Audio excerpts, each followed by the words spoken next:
Pernah kebayang nggak sih kalau di tahun 1960-an, Indonesia itu pernah punya ambisi yang gila banget, yaitu jadi negara berkekuatan nuklir?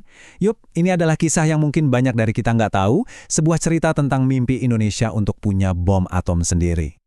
Dengerin deh kalimat ini bukan omongan orang sembarangan loh. Ini keluar langsung dari mulut presiden pertama kita yang super karismatik, Soekarno. Sebuah pernyataan yang, pastinya langsung mengguncang panggung dunia saat itu dan bikin semua orang menoleh ke bangsa kita yang baru merdeka. Nah, ini dia pertanyaan besarnya. Apakah omongan Soekarno ini beneran didasari rencana yang matang dan tekad yang kuat? Atau ini cuma gertakan politik aja di tengah panasnya perang dingin? Yuk kita bedah bareng-bareng. Oke, jadi pertanyaannya kenapa sih Presiden Soekarno sampai ngebet banget pengen punya senjata nuklir? Apa coba yang mendorong dia ke arah tujuan yang, ya bisa dibilang sangat radikal ini? Yang penting untuk kita pahami di sini, Soekarno itu nggak pernah bilang bom ini buat nyerang negara lain, sama sekali bukan. Justru sebaliknya, dia melihat bom atom ini sebagai jaminan pertahanan paling pamungkas. Sebuah tameng buat kemerdekaan Indonesia yang baru aja kita rebut susah payah. Biar nggak ada lagi negara lain yang berani macam-macam sama kedaulatan kita. Nah, ceritanya jadi makin seru nih. Ada satu momen spesifik yang bikin program nuklir Indonesia yang tadinya adem ayem, tiba-tiba belok jadi program militer. Sebuah ledakan di ujung dunia sana yang efeknya sampai ke Jakarta. Ledakan mischiu ini, ini bener-bener game changer. Tiongkok berhasil buktiin kalau negara Asia, negara yang lagi berkembang, bisa loh masuk ke klub elit nuklir yang waktu itu isinya cuma negara-negara barat. Dan ini jadi inspirasi luar biasa buat Soekarno. Coba deh lihat timelinenya, ini gila banget kecepatannya. Cuma selang 1 hari setelah Tiongkok ngetes bomnya, Indonesia langsung bikin gebrakan nuklir sendiri di Bandung. Belum sampai sebulan, Soekarno langsung terbang ke Tiongkok, dan nggak lama setelah itu, Batan resmi dibentuk. Momentumnya kenceng banget. Tapi tunggu dulu, ambisi nuklir ini bukan cuma soal gagah-gagahan loh. Ini bagian dari sebuah strategi geopolitik yang jauh lebih besar yang lagi dirancang Soekarno buat mengubah peta kekuatan dunia. Situasi politik waktu itu tuh tegang banget. Coba bayangin, kita lagi konfrontasi sama Malaysia yang dianggap negara boneka Inggris. Terus Soekarno juga lagi ngebangun aliansi negara-negara baru lewat NEVO. Ditambah lagi, ada poros Jakarta-Peking yang makin erat. Semua ini adalah cara Soekarno buat bilang enggak sama yang namanya neokolonialisme. Nah, ini dia.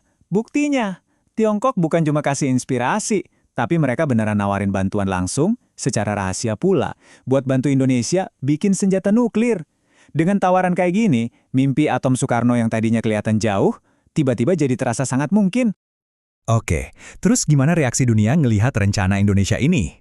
Nah, ternyata reaksinya pecah banget, beda 180 derajat antara satu pihak dengan pihak lainnya. Lihat deh perbedaannya, kontras banget kan? Negara-negara tetangga kita, kayak Malaysia dan Australia, itu udah panik. Mereka nganggap ini ancaman serius yang nggak bisa dianggap enteng. Sementara itu Washington, mereka santai aja, nganggap ini cuma omong kosong belaka. Dan istilah yang dipakai pejabat Amerika ini unik banget, gertak sambal. Ya, kayak sambal, kedengarannya pedas, mengintimidasi, tapi ya cuma sebatas itu. Intinya, mereka bilang, omong doang, isinya nggak ada. Mereka sama sekali nggak khawatir. Dan ternyata, santainya Amerika itu ada alasannya. Ini bocoran dari memo rahasia CIA. Mereka udah ngitung semuanya. Menurut mereka, reaktor kita kekecilan, fasilitasnya nggak ada, bahannya juga kurang. Kesimpulan mereka, secara teknis, Indonesia nggak mungkin bisa bikin bom sendiri. Jadi intinya gini, meskipun Amerika skeptis, tapi dengan bantuan Tiongkok, proyek ini kelihatannya mungkin banget kejadian. Tapi ya, takdir berkata lain. Sejarah punya rencananya sendiri. Kita masuk ke tahun 1965. Wah, ini tahun yang ditunggu-tunggu. Udah santer banget gosipnya. Kalau Indonesia bakal bikin kejutan buat dunia ngetes bom atomnya sendiri pas Hari Angkatan Bersenjata 5 Oktober. Semua persiapan kelihatannya udah mateng. Optimisme lagi tinggi-tingginya. Tapi, yang meledak ternyata bukan bom nuklir. Malah ledakan politik yang jauh lebih dahsyat yang justru terjadi dan langsung menghentikan semuanya dalam sekejap. Dan setelah itu, semuanya terjadi begitu cepat. G30S meletus, peta politik Indonesia berubah total. Kekuasaan Soekarno runtuh, aliansi sama Tiongkok bubar jalan, dan ya, mimpi bom atom itu akhirnya terkubur dalam-dalam selamanya. Arah program nuklir kita pun diubah total jadi untuk tujuan damai. Dan semua cerita ini ninggalin kita dengan satu pertanyaan besar yang bikin merinding. Coba deh, bayangin sejenak, gimana jadinya kalau Indonesia punya senjata nuklir di tengah panas-panasnya Perang Dingin? Bagaimana itu akan mengubah keseimbangan kekuatan?